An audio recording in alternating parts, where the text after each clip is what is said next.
दोस्तों नमस्कार। आपके अपने चैनल घटना चक्र नॉलेज पर आप सभी लोगों का बहुत बहुत स्वागत है। आधुनिक भारत की इस क्लास में जिसमें हम घटना चक्र पूर्वावलोकन के पिछले वर्षों में पूछे हुए प्रश्नों पर चर्चा करते हैं। और आज के टॉपिक जो हैं हमारे मुस्लिम लीग 1906, दिल्ली दरबार, लखनऊ अधिवेशन, होम रूल लीग आंदोलन। तो इसके जो 15 से 20 क्वेश्चन लगभग पूछे गए हैं, तो उन सभी क्वेश्चनों पर चर्चा करेंगे। तो चलते हैं, शुरुआत करते हैं सीधे प्रश्नों से।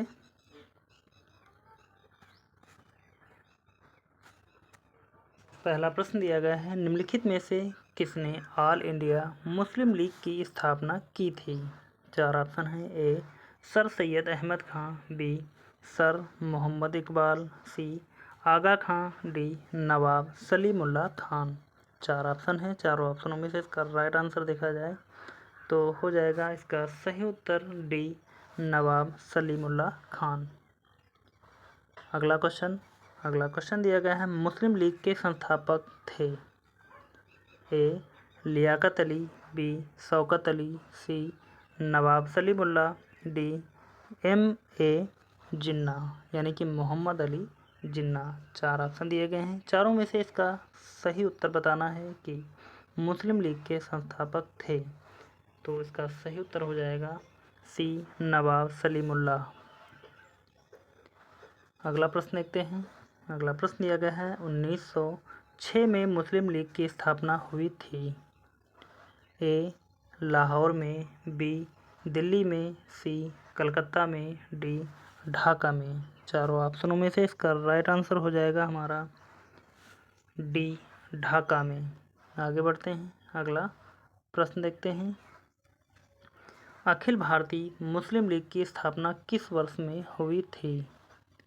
ए 1905, बी 1904, सी 1907, डी 1906। चारों ऑप्शनों में से इसका राइट आंसर देखें तो हो जाएगा इसका सही उत्तर डी 1906 में अखिल भारतीय मुस्लिम लीग की स्थापना हुई थी। अगला प्रश्न देखते हैं, मुस्लिम लीग का प्रथम अध्यक्ष कौन था? ए आगा खां, बी हामिद खां, सी हसन खां, डी M.A. जिन्ना यानी कि मोहम्मद अली जिन्ना। चारों ऑप्शनों में से इसका राइट आंसर देखा जाए तो हो जाएगा हमारा ए आगा खां मुस्लिम लीग का प्रथम अध्यक्ष था।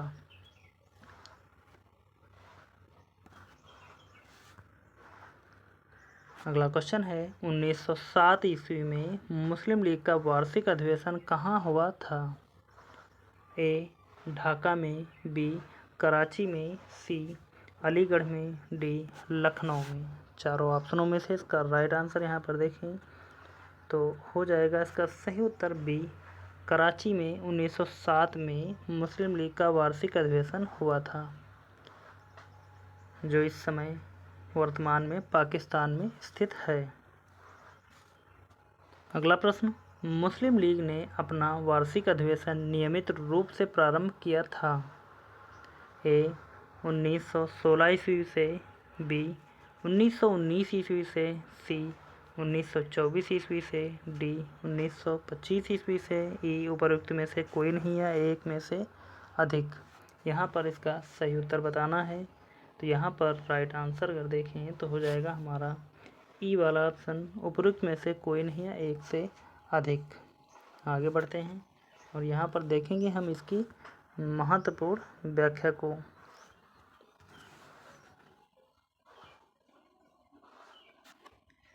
अखिल भारतीय मुस्लिम लीग की स्थापना दिसंबर 1906 में ढाका में हुई थी। इसके संस्थापक ढाका के नवाब सलीमुल्लाह थे। वर्ष 1907 में मुस्लिम लीग का वार्षिक अधिवेशन कराची में तथा वर्ष 1908 में अमृतसर में हुआ। इसके उपरांत मुस्लिम लीग के अधिवेशन अनियमित रूप से देश के विभिन्न शहरों में आयोजित होते रहे।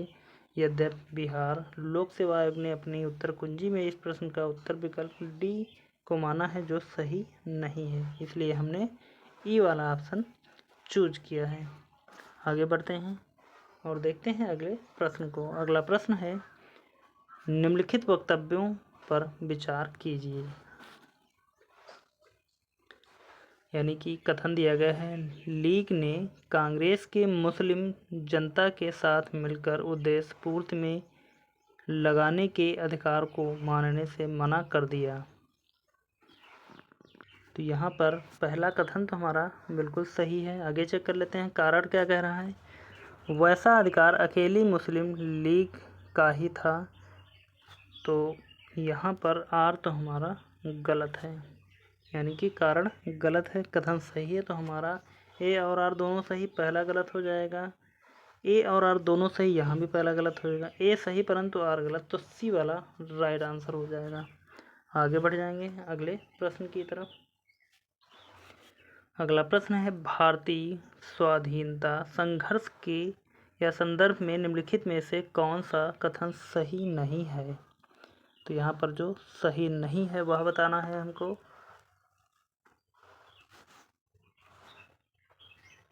ए, हकीम अजमल खान राष्ट्रवादी तथा चरमपंथी अहरार आंदोलन शुरू करने वाले नेताओं में से थे।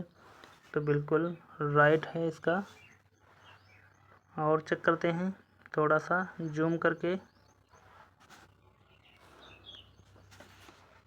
बी वाला दिया गया है, भारतीय राष्ट्रीय कांग्रेस के संगठन के समय सर सैयद अहमद खान ने इसका विरोध किया। तो इसका बी वाला भी राइट आंसर है। और 1906 में गठित अखिल भारतीय मुस्लिम लीग ने बंदरगाह के विभाजन और अलग निर्वाचन समूह बनाए जाने का प्रबल विरोध किया। तो यह तो गलत है, क्योंकि हमको गलत ही इसमें ढूंढना था। तो हमारा राइट आंसर हो जाएगा सी। और यह भी फिर राइट होगा, क्योंकि हमको गलत बताना था। तो सी वाला सही उत्तर हो जाएगा। आगे बढ़ते हैं अगले प्रश्न की तरफ। अगला प्रश्न है, 1906 में मिंटो से शिमला में मिले मुसलमानों के शिष्टमंडल ने प्रार्थना की। ए, मुसलमानों के लिए पृथक निर्वाचन वर्ग। बी, संयुक्त निर्वाचन वर्ग। सी, हिंदुओं को अधिक प्रतिनिधित्व देने के लिए। डी, मुसलमानों को मनोनयन द्वारा विशेष प्रतिनिधित्व देने के लिए। 4 ऑप्शन दिए गए हैं। चारों ऑप्शनों में से इसका राइट आंसर यहाँ पर देखें तो हो जाएगा हमारा ए, मुसलमानों के लिए पृथक निर्वाचन वर्ग। अगला प्रश्न है, मुसलमान यदि खुश और संतुष्ट है तो भारत में ब्रिटिश शक्ति का महत्व या महत्तम बचाव होगा, यह किसने लिखा। A, Herbert Risley. B, Lord Lytton. C, W Hunter. D, H N. Brailsford. E, उपरोक्त में से कोई नहीं है, उपरोक्त में से एक से अधिक। 4 ऑप्शन दिए गए हैं। चारों ऑप्शनों में से इसका राइट आंसर यहाँ पर देखा जाए तो हो जाएगा इसका सही उत्तर हमारा सी, डब्ल्यू हंटर। आगे बढ़ेंगे और देखेंगे हम अगले प्रश्न को, जो दिल्ली दरबार से संबंधित होंगे।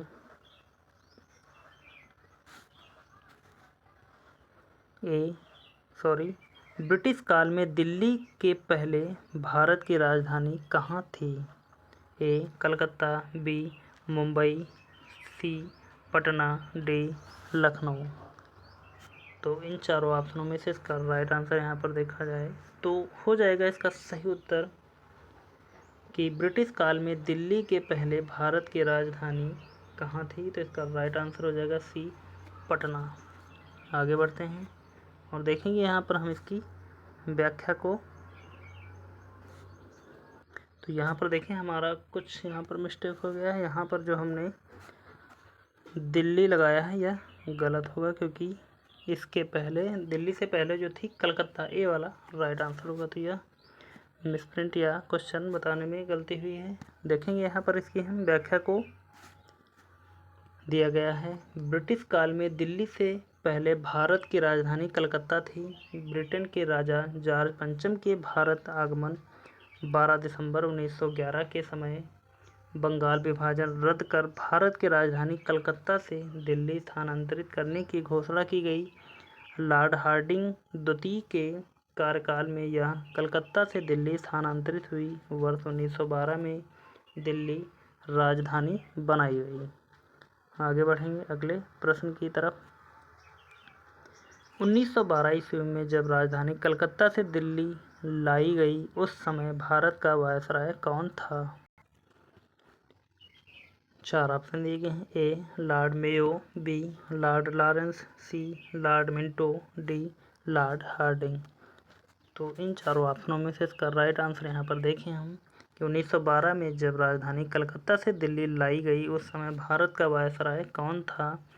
तो लॉर्ड हार्डिंग इसका राइट आंसर होगा, डी। आगे बढ़ते हैं और देखते हैं इसके अगले प्रश्न को। दिल्ली भारत की राजधानी बनी। अगला प्रश्न है दिल्ली भारत की राजधानी बनी। तो इस 4 ऑप्शनों में से इसका राइट आंसर बताना है। ए 1910, बी 1911, सी 1916, डी 1923।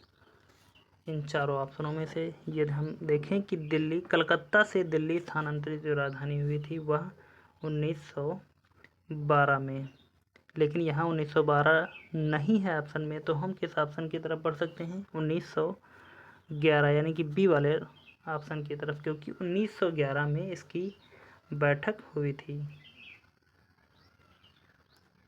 इसलिए हम सबसे सटीक वाला ऑप्शन लगाएंगे। 11 से 12 यदि ऑप्शन होता तो ज़्यादा सही होता, लेकिन यहाँ पर वह नहीं है। तो हम व्याख्या देख लेंगे एक बार इसकी। हम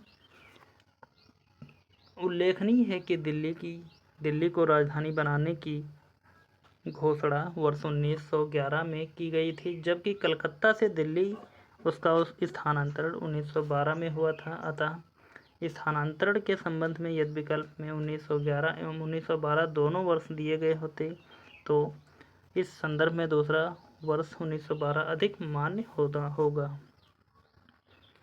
अगला प्रश्न देखते हैं। अगला प्रश्न दिया गया है, किस वर्ष भारत की राजधानी कलकत्ता से दिल्ली स्थानांतरित की गई थी?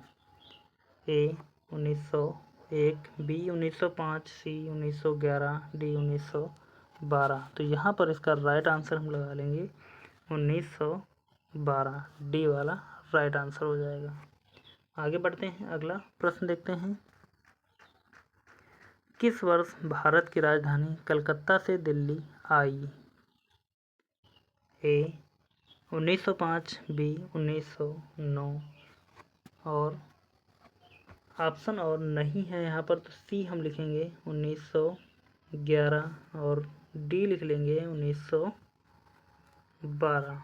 तो यहाँ पर राइट आंसर अगर देखें तो हो जाएगा इसका सही उत्तर 1912। आगे बढ़ते हैं, अगला प्रश्न। दिल्ली में उनके राजकीय प्रवेश के अवसर पर बम फेंका गया। ए लॉर्ड कर्जन पर, बी लॉर्ड मेयो पर, सी लॉर्ड मिंटो पर, डी लॉर्ड हार्डिंग पर। 4 ऑप्शन दिए गए हैं। चारों ऑप्शनों में से इसका राइट आंसर देखेंगे तो हो जाएगा इसका सही उत्तर डी लॉर्ड हार्डिंग पर। व्याख्या देखेंगे इसकी हम। लॉर्ड हार्डिंग इस विभ्रम के प्रभाव व संतुष्टिकरण विषयक कार्य कर रहा था कि इनके द्वारा क्रांतिकारी आंदोलनों को सफलतापूर्वक दबाया जा सकता है, परंतु शीघ्र ही उस समय उसका मोह भंग हो गया जब 23 दिसंबर 1912 को दिल्ली में राजधानी स्थानांतरण के औपचारिक समारोह के अवसर पर वह जुलूस के रूप में दिल्ली में प्रवेश कर रहा था, उस पर चांदनी चौक में बम फेंका गया। आगे बढ़ते हैं, अगला प्रश्न। क्रांतिकारी जो हार्डिंग बम कांड में शामिल नहीं था। ए मास्टर अमीर चंद, बी भगवती चरण वोहरा, सी भाई बाल मुकुंद, डी अवध बिहारी। चारों ऑप्शनों में से इसका राइट आंसर देखें तो हो जाएगा इसका सही उत्तर हमारा बी भगवती चरण वोहरा। आगे बढ़ते हैं, व्याख्या देखेंगे इसकी हम।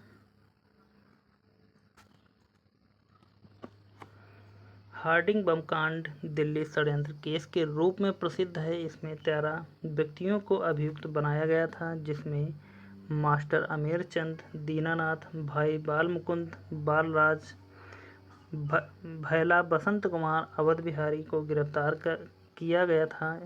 इसमें 4 लोगों को फांसी तथा 2 को 7 वर्षों के कारावास की सजा हुई थी। दीनानाथ सरकारी गवाह बन गया था। भगवती चरण बोहरा इसमें नहीं थे। इसमें मुख्य भूमिका निभाने वाले रास बिहारी बोस जापान भाग गए थे तथा मुकदमे से बच गए थे। आगे बढ़ते हैं अगले प्रश्न की तरफ। अगला प्रश्न है, ब्रिटिश शासन के दौरान बिहार को एक अलग प्रांत का दर्जा किस वर्ष प्राप्त हुआ?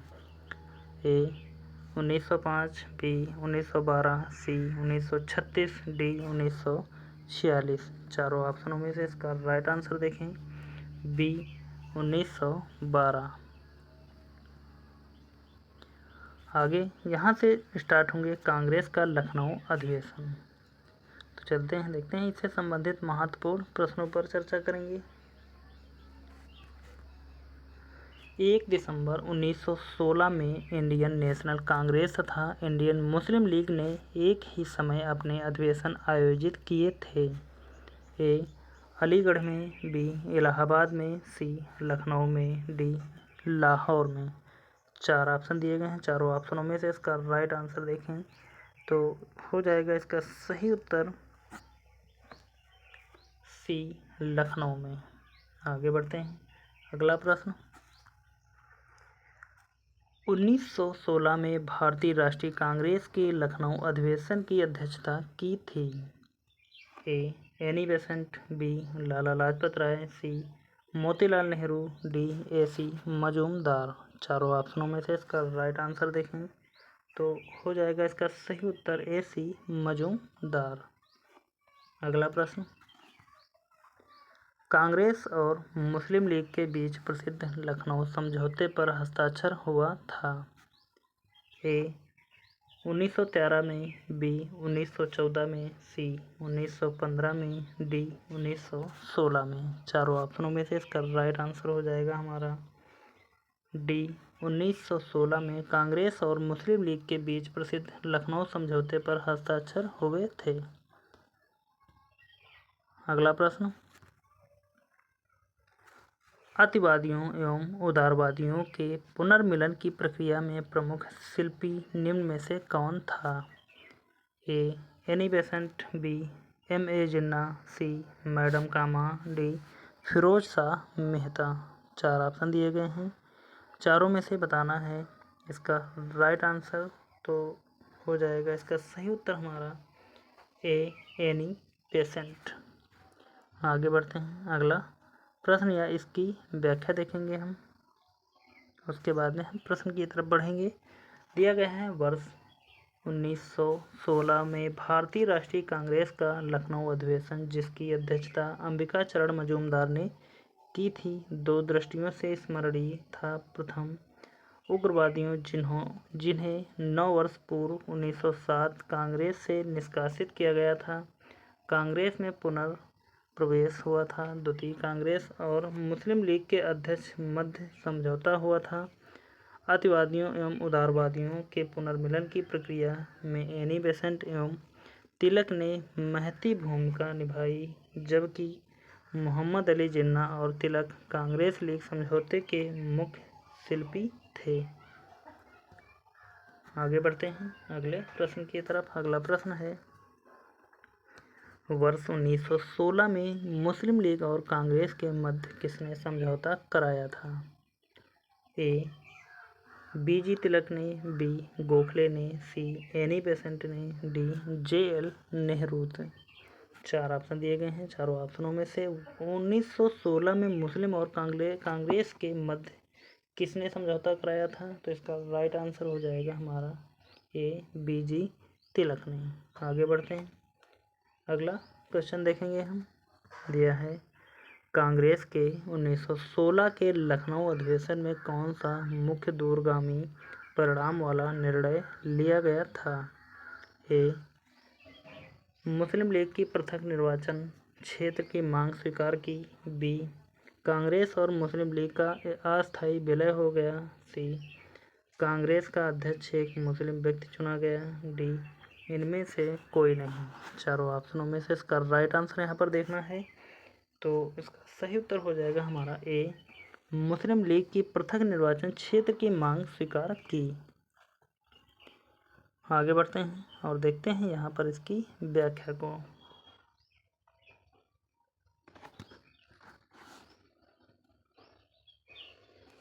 अगला यहाँ पर व्याख्या दी गई इसकी।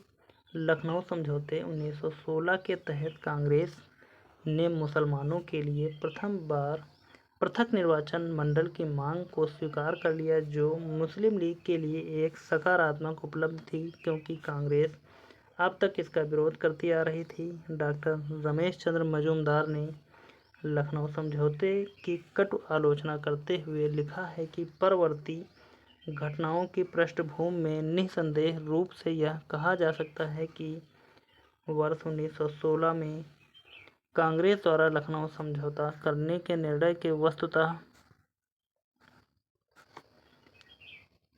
वह नींव डाली जिसके ऊपर 30 वर्षों बाद पाकिस्तान का निर्माण किया गया। लखनऊ समझौते ने भावी राजनीति में सांप्रदायिकता के उदय का भी मार्ग प्रशस्त किया।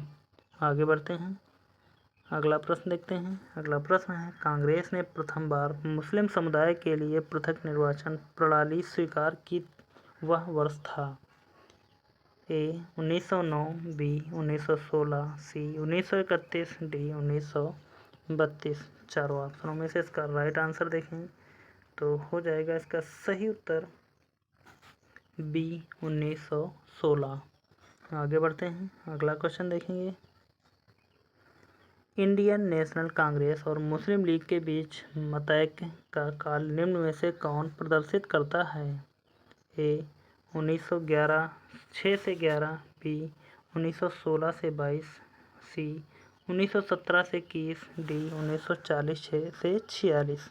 चारों ऑप्शनों में से इसका राइट आंसर यहाँ पर देखें तो हो जाएगा इसका सही उत्तर बी 1916 से 22। आगे बढ़ते हैं और देखेंगे यहाँ पर इसकी हम व्याख्या को।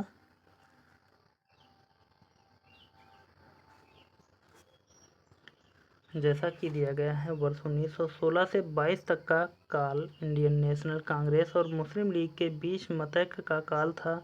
लखनऊ समझौता केवल एक अस्थायी समझौता था। मुस्लिम लीग ने इस समझौते के बावजूद पृथक अस्तित्व बनाए रखा तथा वह मुसलमानों के लिए पृथक राजनीतिक अधिकारों की वकालत करती रही। वह 1922 तक दोनों इस समझौते के अनुरूप मिलकर कार्य करते रहे, किंतु असहयोग आंदोलन के साथ ही यह समझौता भंग हो गया और लीग ने पुनः अपना पुराना रास्ता पकड़ लिया।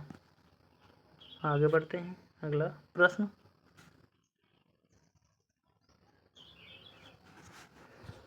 अगला प्रश्न दिया गया है, निम्नलिखित में से कौन 1916 के लखनऊ के कांग्रेस अधिवेशन के विषय में असत्य है? यानी कि एक कथन असत्य है, बाकी 3 कथन इसमें से सत्य होंगे। तो चलते हैं, देखते हैं, चेक करेंगे हम। दिया गया है, ए अंबिका चरण मजूमदार ने इसकी अध्यक्षता नहीं की थी, तो पहला ही असत्य है, या तो 100% श्योर है। आगे चेक कर लेंगे हम एक बार। बी इस अधिवेशन में उदारवादियों और उग्रवादियों के बीच पुनः मेल स्थापित हुआ, बिल्कुल सही है। अगला दिया गया है, महात्मा गांधी पहली बार चंपारण के किसानों की समस्याओं से अवगत कराए गए, तो यह भी बिल्कुल सही है। तो इसका इस प्रकार राइट आंसर यहाँ पर देखना है, क्योंकि उपयुक्त में से कोई नहीं, तो यहाँ पर पहले हमारे गलत की जानकारी करनी थी और गलत हमारा मिल गया है, तो ये वाला राइट आंसर है। आगे बढ़ते हैं, अगला प्रश्न। निम्नलिखित भारतीय राष्ट्रीय कांग्रेस के किस अधिवेशन में महात्मा गांधी को चंपारण के किसानों की समस्याओं से अवगत कराया गया था? ए बनारस अधिवेशन 1905, बी कलकत्ता अधिवेशन 1906, सी सूरत अधिवेशन 1907, डी लखनऊ अधिवेशन 1916। चारों ऑप्शनों में से इसका राइट आंसर देखें तो हो जाएगा इसका सही उत्तर डी लखनऊ अधिवेशन 1916। तो यहाँ पर मुस्लिम लीग 1906, दिल्ली दरबार, लखनऊ अधिवेशन 1916 इससे संबंधित महत्वपूर्ण जितने भी प्रश्न बने थे उन सभी प्रश्नों पर हमने चर्चा की और अगले चैप्टर जो इसके आगे के होंगे उन चैप्टरों को लेकर हम आपके सामने अगली क्लास में लेकर उपस्थित होंगे। तो उम्मीद करता हूँ कि आप सभी लोगों को यह क्लास पसंद आई होगी और आप सभी लोगों ने अभी तक यदि सेशन को लाइक नहीं किया है या क्लास को लाइक नहीं किया तो लाइक कर दें। चैनल को अभी तक सब्सक्राइब नहीं किया तो प्लीज़ आप सभी लोगों से रिक्वेस्ट है कि आप सभी लोग एक बार चैनल को सब्सक्राइब करें, वीडियो को लाइक करें और ज़्यादा से ज़्यादा लोगों तक शेयर करें। और अभी तक जिसने भी पिछली क्लासों को नहीं देखा है वह चैनल पर जाकर इसकी क्लासों को देख सकते हैं, क्योंकि इसकी सभी क्लासों की एक स्थान पर प्लेलिस्ट बनी हुई है और वहाँ से आप अपनी तैयारी को मजबूत कर सकते हैं। तो चलते हैं, शुरुआत करते हैं अगली क्लास के लिए मैटर तैयार करेंगे हम और आप अपनी तैयारी में लग जाइए। तो मिलेंगे अगली क्लास में, तब तक के लिए धन्यवाद। जय हिंद। आपका समय शुभ हो।